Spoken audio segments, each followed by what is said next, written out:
Pentakosta ketiga artinya pencurahan Roh Kudus yang dahsyat di zaman now. Yang kedua, penuaian jiwa terbesar dan terakhir. Yang ketiga, bangkitnya generasi Yeremia.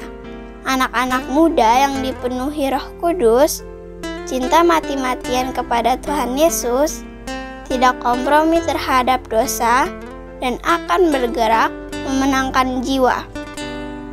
Yang keempat, dari Indonesia ke bangsa-bangsa, gerakan ini dari timur ke barat dan akan kembali ke Yerusalem.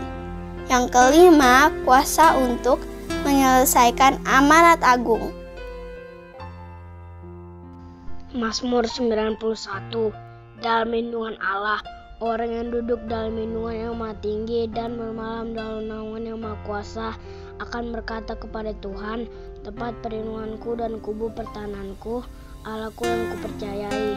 Sungguh Dia akan melepaskan engkau dari jerat penangkap burung, dari penyakit sampar yang busuk. Dengan kepakaiannya akan melindungi engkau, di bawah sayapnya engkau akan berlindung. Kasihannya adalah perisai dan pagar tembok. Engkau tak usah takut terhadap kedahsyatan malam, terhadap panah yang terbang di waktu siang, terhadap penyakit sampar yang berjalan di dalam gelap, terhadap penyakit menular yang mengamuk di waktu petang. Walau 1000 orang mata di sisimu dan 10.000 di sebelah kananmu, tetapi itu tidak akan menimpamu. Engkau hanya menontonnya dengan matamu sendiri dan melihat pembalasan terhadap orang-orang fasik. Sebab Tuhan ialah tempat perlindunganmu, yang Maha Tinggi telah Kau buat tempat perteduhanmu. Malapetaka tidak akan menimpa kamu, dan tulah tidak akan mendekat kepada kemahmu. Sebab malaikat-malaikatnya akan diperintahkannya kepadamu, untuk menjaga engkau di segala jalanmu. Mereka akan menentang engkau di atas tangannya, supaya kakimu jangan terbentuk kepada batu. Singa dan ular tedung akan kau langkahi. Engkau akan menginjak anak singa dan ular naga. Sungguh hatinya melekat kepadaku, maka aku akan meluputkannya. Aku akan membentenginya, sebab dia mengenal namaku.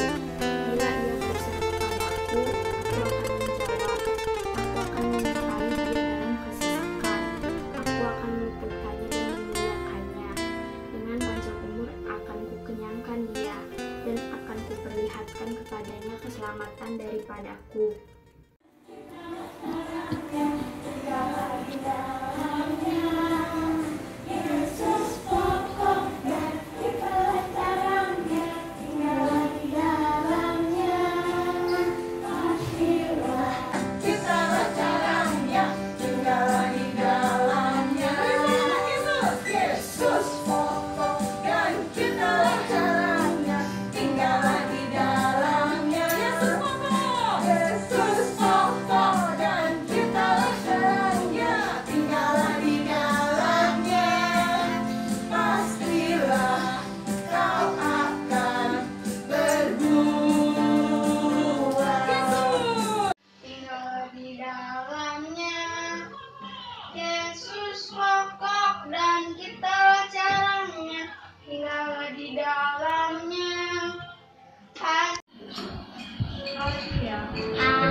Shalom adik-adik yang dikasihi Tuhan. Hari ini kita mau memuji dan menyembah Tuhan. Kita mau beribadah bersama-sama meskipun di rumah, tetap sungguh-sungguh ya adik-adik. Yuk kita siapkan hati kita.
Ajaib perkasa,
dahsyat Tuhan.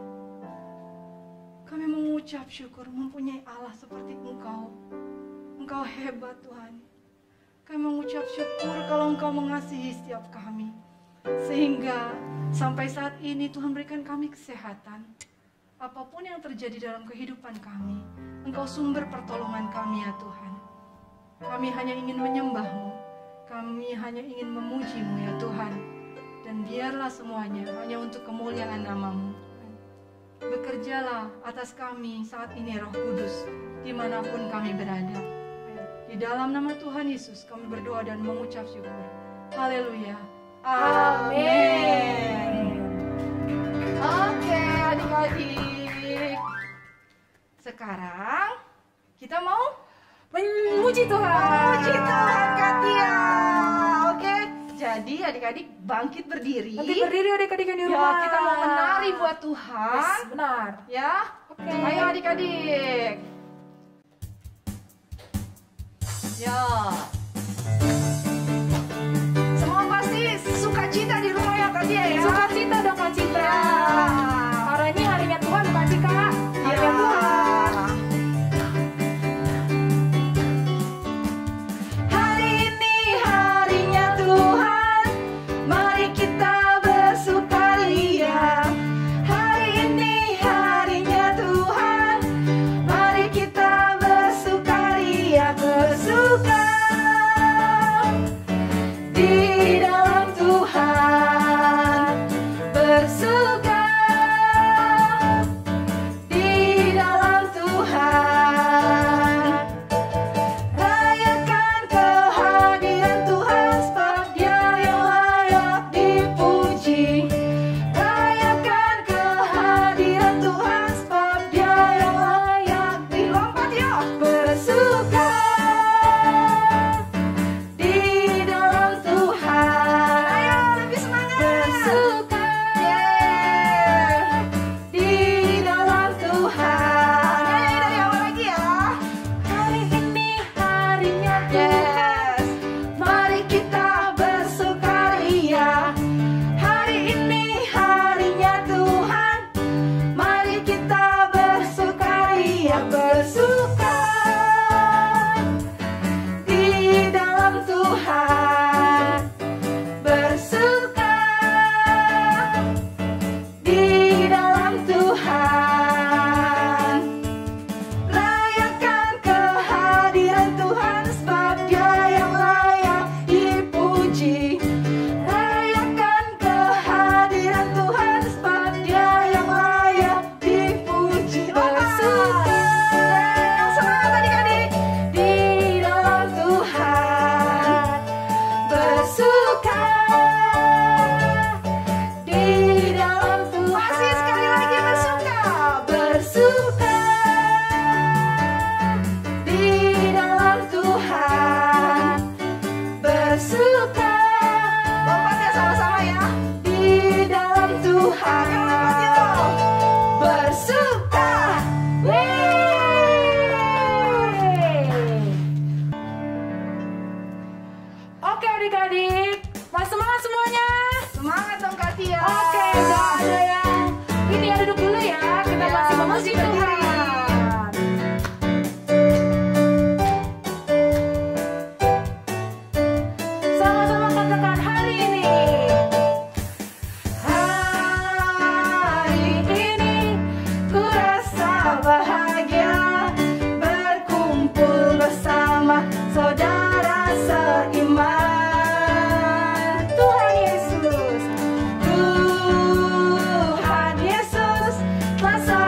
bersama saudara seiman. Tuhan Yesus, Tuhan Yesus telah satukan kita tanpa memandang di antara kita. Bergandengan tangan dalam kasih, dalam satu hati, berjalan dalam terang kasih Tuhan. Kau sahabatku, kakak-kakak kau saudaraku, tiada yang dapat memisahkan kita. Teriak semuanya. Oh, oh, tunjuk. Kakak-kakak kau sahabat, yeah. Kakak-kakak kau saudaraku, tiada yang dapat memisahkan kita. Bergandengan tangan. Bergandengan tangan dalam kasih, dalam satu hati, berjalan dalam terang kasih Tuhan. Kakak-kakak kau sahabatku, kakak-kakak kau saudaraku, tiada yang dapat memisahkan kita. Oh, oh. Kakak-kakak kau sahabatku, kakak-kakak kau saudaraku, tiada yang dapat memisahkan kita. Tiada yang dapat memisahkan kita. Tiada yang dapat memisahkan kita.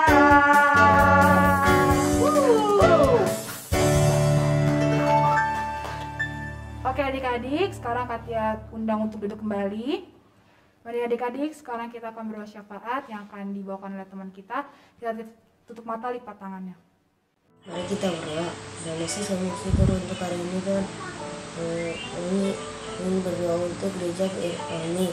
Berkati dan lindungi gereja kami. Juga kami berdoa untuk ibu gembala kami, Ibu Susi, dan juga keluarganya. Berkati, berikan kekuatan dan kesehatan kepada Ibu Susi dan keluarga. Juga berkati kedua gembala.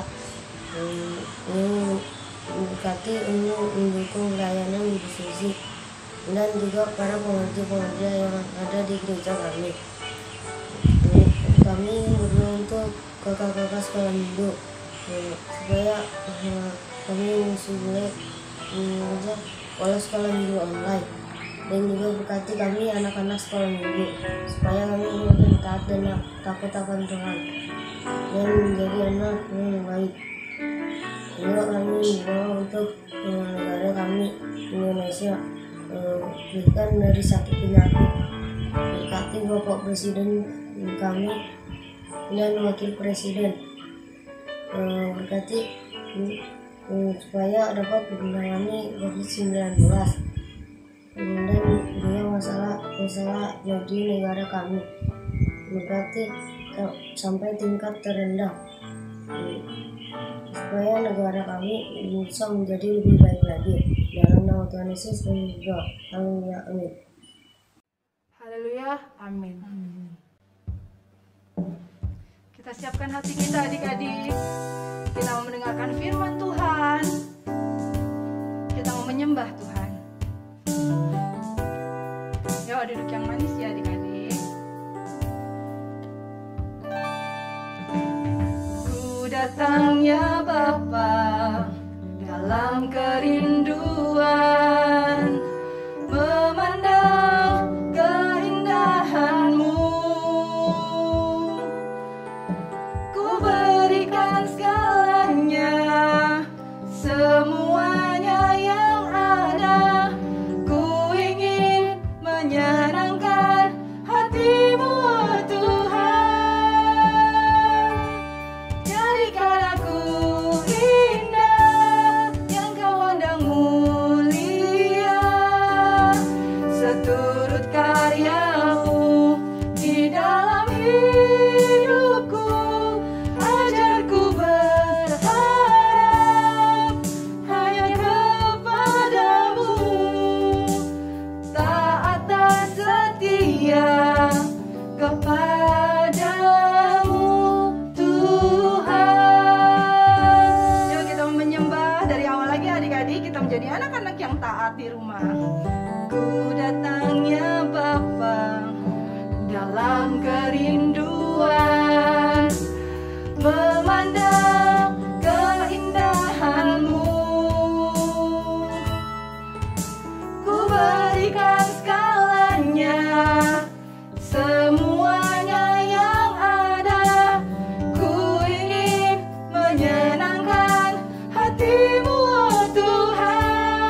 Terima kasih Tuhan, kami mengucap syukur Tuhan untuk hari ini Tuhan. Terima kasih kami sudah memuji, menyembah-Mu dan meninggikan nama-Mu Tuhan Yesus. Tiba saatnya Tuhan, kami ingin mendengarkan isi hati-Mu ya Tuhan. Kau memberkati Tuhan setiap telinga adik-adik kami Tuhan. Dan Kau memberkati setiap kakak sekolah minggu yang akan membawakan isi firman-Mu ya Tuhan. Terima kasih Tuhan, Kau tutup bungkus kami Tuhan dengan kuasa-Mu ya Tuhan. Terima kasih Tuhan Yesus, haleluya, amin.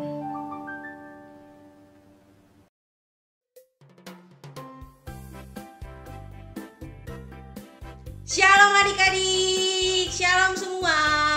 Jumpa lagi dengan Kak Gina hari ini di ibadah online sekolah minggu ya. Walaupun kita masih ibadah online, Kak Gina yakin kalian masih semangat, ada sukacita dan siap untuk mendengarkan firman Tuhan pada hari ini ya. Firman Tuhan pada hari ini dengan judul Daud dan Goliat, pengurapan yang baru. Kalau kalian punya Alkitab di rumah, bisa dibuka di 1 Samuel pasal yang ke-17. Di tanah Israel ada seorang nabi yang bernama Samuel. Tuhan menyuruh Samuel untuk pergi ke Betlehem. Di Betlehem ada seorang bapak yang bernama Isai. Bapak Isai mempunyai 8 anak laki-laki. Anak yang paling bungsu bernama Daud. Tuhan telah memilih salah satu anak Isai untuk menjadi raja baru Israel. Di antara anak laki-laki Isai, Tuhan menyuruh Samuel untuk mengurapi Daud sebagai raja baru Israel. Daud harus menggantikan Saul sebagai raja karena Raja Saul telah berpaling dari Tuhan. Dia telah menunjukkan ketidaktaatannya kepada Tuhan. Sejak saat itu dan seterusnya, berkuasalah roh Tuhan atas Daud. Pekerjaan Daud adik-adik sehari-hari adalah menggembalakan kambing domba ayahnya. Sedangkan beberapa saudara Daud adik-adik telah menjadi tentara Israel untuk berperang melawan tentara Filistin adik-adik. Suatu hari Daud membawakan makanan kepada kakak-kakaknya karena ayahnya menyuruhnya adik-adik. Saat Daud tiba di medan pertempuran, ia melihat orang Filistin yang sangat besar adik-adik. Siapakah namanya? Namanya adalah Goliat. Nah adik-adik, bagaimana kelanjutan kisah Daud dan Goliat? Mari kita tonton video berikut ini ya. Daud dan Goliat. Beginilah ceritanya. Daud adalah yang termuda dari 8 bersaudara. Pekerjaannya adalah menggembalakan kambing domba ayahnya. Dia mengawasi kambing domba di padang rumput, sementara beberapa saudaranya bergabung dengan tentara Israel untuk berperang melawan pasukan Filistin. Suatu hari, Daud membawakan makanan untuk kakak-kakaknya karena ayahnya menyuruhnya, tapi saudaranya menuduh dia dengan alasan hanya ingin melihat pertempuran daripada menjaga kambing domba ayahnya. Tetapi Daud melakukan karena mentaati perintah ayahnya. Lalu Daud melihat orang Filistin yang sangat besar, tingginya sekitar 3 meter. Dia memakai ketopong yang besar sekali, juga baju perang, dan membawa senjata yang besar. Namanya adalah Goliat, dan dia selalu menang dalam pertempuran. Daud melihat Goliat maju ke hadapan orang Israel setiap pagi dan sore hari selama 40 hari lamanya dengan berkata, "Maju salah satu dari pasukanmu dan lawanlah aku." Tetapi tidak ada yang berani dari pasukan Israel, bahkan Raja Saul juga tidak berani.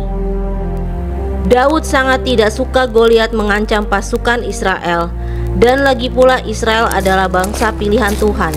Dan karena Daud percaya bahwa Tuhan menyertai bangsa Israel, maka bangsa Israel pasti bisa menghadapi setiap peperangan. Raja Saul berpikir Daud masih terlalu kecil, tetapi dia ingin ada seseorang yang melawan Goliat. Raja Saul berharap Daud benar, dan raja mengenakan baju perangnya kepada Daud, tetapi justru membuat Daud tidak dapat bergerak. Jadi Daud memutuskan untuk memakai pakaiannya saja. Lalu Daud mengambil 5 batu yang licin dari dasar sungai. Dengan tongkat dan umban di tangannya, Daud maju ke medan perang dan berhadapan dengan Goliat yang sangat besar. Goliat melihat Daud dan dia sangat marah karena Goliat mengira akan bertarung melawan tentara Israel yang paling kuat. Goliat berkata kepada Daud, "Anjingkah aku, maka engkau mendatangi aku dengan tongkat? Aku akan mengalahkanmu." Memang Daud kelihatan lemah dan seperti tidak bisa berperang. Tetapi sesungguhnya Daud adalah anak yang pemberani. Bahkan dia sanggup mengalahkan beruang dan juga singa. Daud percaya Tuhan menolongnya. Lalu Daud berkata kepada Goliat, "Engkau mendatangi aku dengan pedang dan tombak dan lembing, tetapi aku mendatangi engkau dengan nama Tuhan semesta alam, Allah segala barisan Israel yang kau tantang itu." Lalu Goliat menjadi sangat marah. Daud mengambil sebuah batu yang sudah disiapkannya, lalu diumbannya dan mengenai dahi Goliat sampai batu itu masuk ke dalam dahinya. Dan Goliat jatuh tersungkur dengan mukanya ke tanah. Semua orang terdiam menyaksikannya.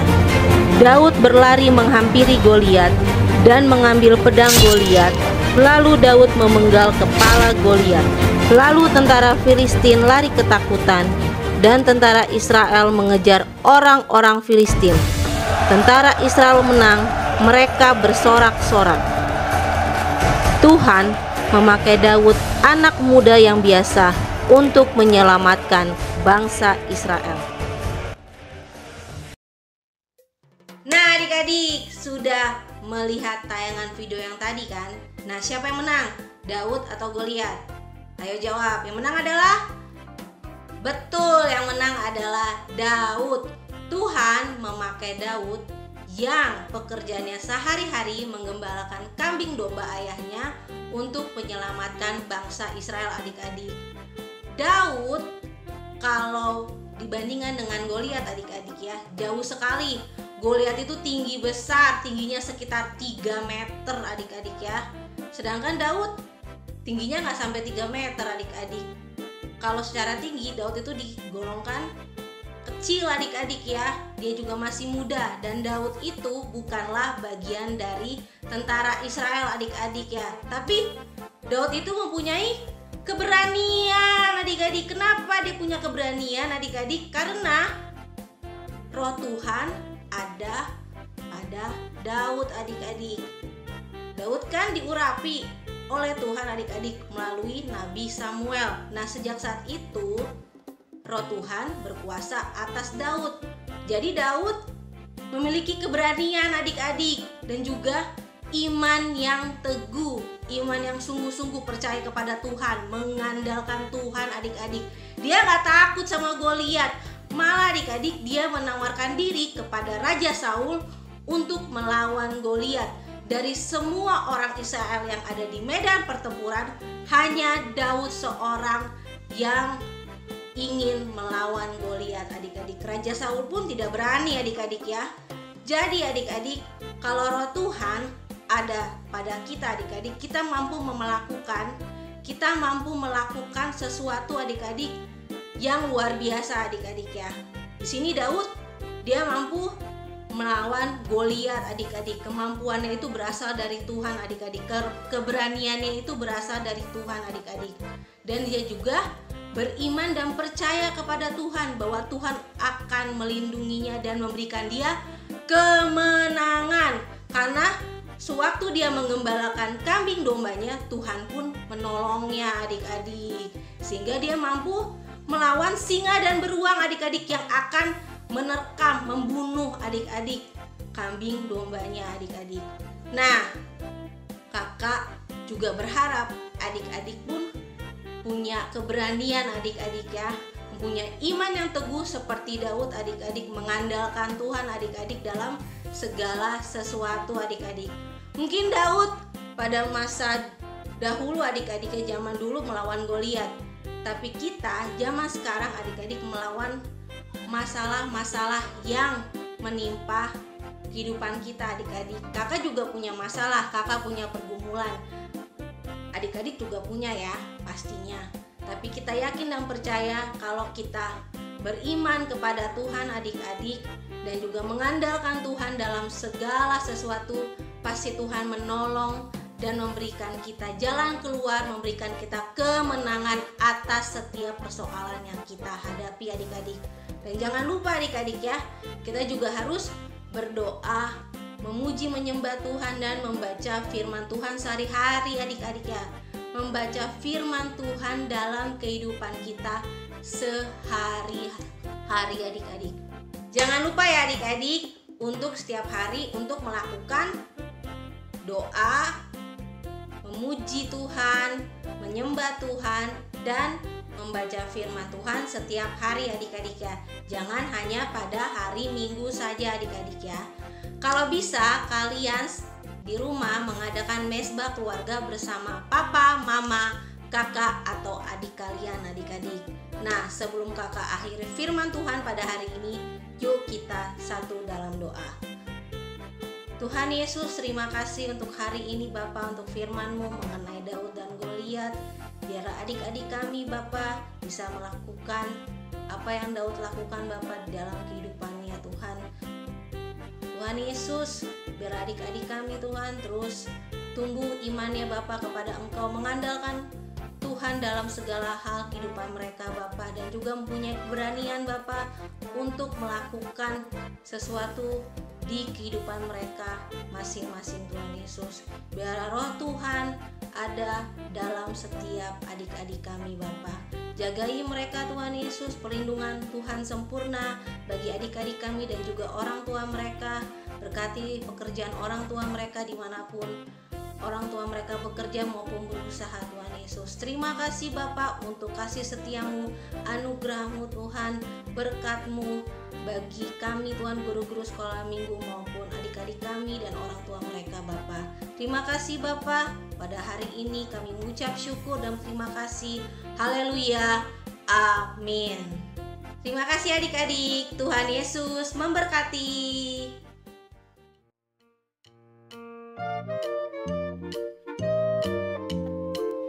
Mazmur 20 ayat 7. Sekarang aku tahu bahwa Tuhan memberi kemenangan kepada orang yang diurapinya dan menjawabnya dari surganya yang kudus. Dengan kemenangan yang gilang gemilang oleh tangan kanannya.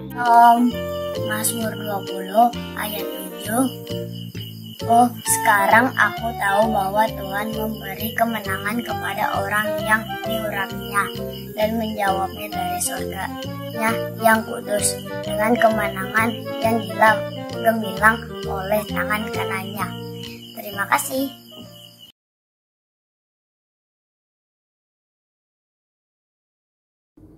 Shalom adik-adik, waktunya kita membuat kreativitas lagi.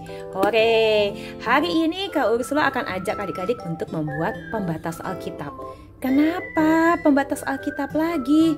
Itu adalah supaya adik-adik semakin semangat membaca firman Tuhan. Oke, yuk, alat dan bahannya. Pertama, tentu saja Alkitab kalian ya. Lalu di sini kakak punya kertas karton berwarna biru, disesuaikan. Kalau kamu punyanya warna pink, warna hijau, boleh. Lalu kertas berwarna abu-abu. Kak, aku nggak punya kertas warna abu-abu. Nggak apa-apa, Kak Ursula juga nggak punya. Ini kakak pakai kertas warna putih yang kakak warnain dengan pensil warna abu-abu. Lalu lem tentunya. Bolpen untuk menulis. Gunting,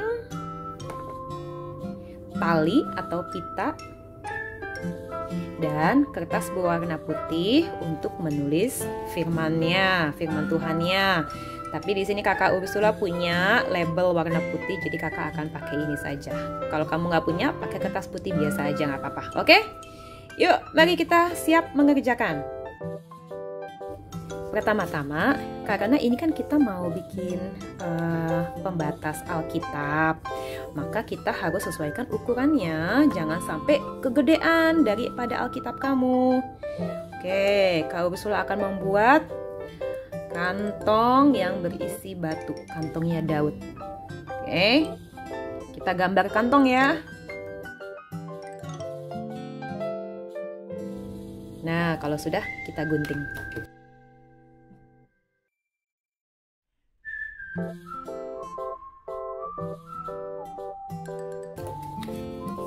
Nah, hampir jadi. Oke, yuk. Sekarang kita pertama-tama tulis dulu di kertas putih. Di sini kakak mau langsung tempel aja deh.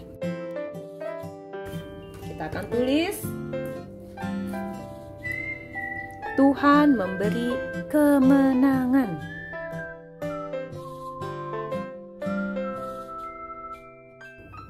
Nah, oke. Kalau sekarang kita akan membuat batu-batuan. Ada berapa tadi batunya? Ada 5. Oke, kita bikin batunya. Kamu bisa gambar satu terus kita lipat supaya jadi banyak.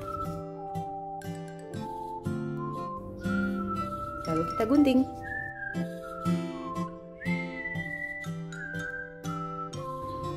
Satu, 2, 3, 4, 5. Ada sisanya, kita singkirkan saja. Kalau sudah, kita tempel batu-batuannya ya.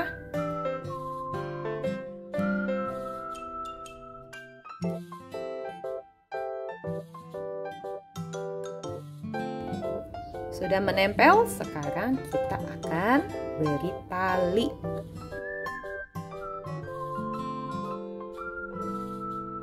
Nah, sudah jadi deh. Tuhan memberi kemenangan bagi orang yang diurapinya. Ayo ambil Alkitabnya. Kita buka 1 Samuel pasal 17. Kita taruh deh di dalamnya. Selamat membuat di rumah masing-masing. Tuhan memberkati.